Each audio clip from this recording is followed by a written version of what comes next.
దైవజనుడికి సిగ్గేసింది. ఈ ఎద్దును గూర్చి ఆ యజమానుడు అన్న మాట నా తండ్రి నన్ను గూర్చి అంటాడా? అయ్యో అనడు కదా. ఎందుకంటే కొంచెం బలహీనంగా ఉంటే ఆ బలహీనతను చూపించుకొని నా వల్ల కావట్లేదు, నేను చేయలేను, నా వల్ల కాదు, నేను చేయలేను అంటే నా ప్రభు నా గురించి ఈ మాట అనగలడా?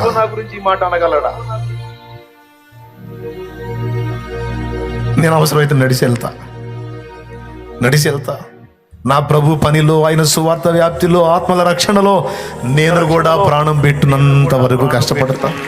నా తుది శ్వాస విడిచేంత వరకు నేను అవసరమైతే సేవలోనే చచ్చిపోతా. ప్రకటిస్తా చచ్చిపోతా.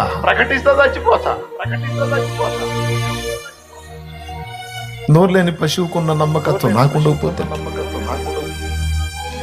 బలహీనతలు ఒక పక్క కృంగతీస్తున్న, ఆర్థిక సమస్యలు అల్లాడిస్తున్న, ప్రతికూలతలు తరుముతున్నా మొక్కవోని దీక్షతో మనం పట్టిన పట్టు విడవకుండా నా ప్రభు నామ మహిమ కొరకు కష్టపడాలి, సాధించాలి.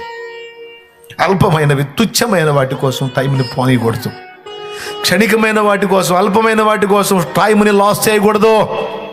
ఎంత కష్టపడగలమో, ఎన్ని రకాలు కష్టపడగలమో అన్ని రకాలు మనం సాధించాలి.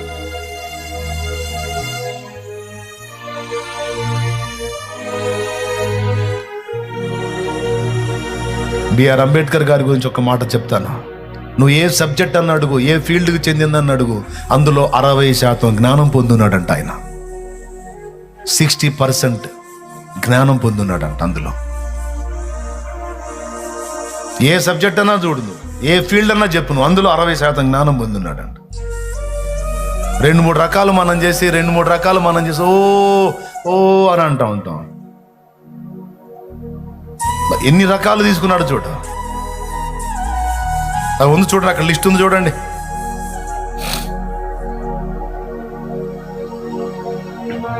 ప్రియులారా, యజమానుడు మెచ్చుకునే విధంగా కష్టపడిన సాక్ష్యం ఉండాలి. నా బిడ్డ ఒక్క రోజు కూడా ఊరుకుండలేదురా. నా బిడ్డ తిరుగుతానే ఉన్నాడు, కష్టపడుతూనే ఉన్నాడు. నా కుమారుడు కష్టపడ్డాడు, నా కుమార్తె కష్టపడ్డాడు. నమ్మకమైన బిడ్డలు, నా బిడ్డలు ఆత్మల కోసం ప్రయాసపడ్డారు. సమాజాన్ని కూడా ఆర్థికంగా ఉద్ధరించడానికి సమాజంలో నాకు ఆశ అండి. భౌతికంగా ఏం ఆశ తెలుసా నాకు? నేను నిజం, మీరు నమ్మనే నమ్మకండి, నేను లోకంలో పనిచేసేటప్పుడు కూడా నాకున్న ఆశ ఏందో చెప్తాను మీకు. నేనొక్కడిని పనిచేసి, నేనొక్కడిని చేసి నా ఒక్క కుటుంబం బతికించుకోవడానికి ఇష్టం ఉండేది కాదు. నాతో పాటు నలుగురికి పని చూపించే స్థితిలో నేను ఉండాలని ఆశపడ్డాను. నేను ఒక్కడిని, నా ఒక్క కుటుంబం కడుపు నింపటం కాదు, నేను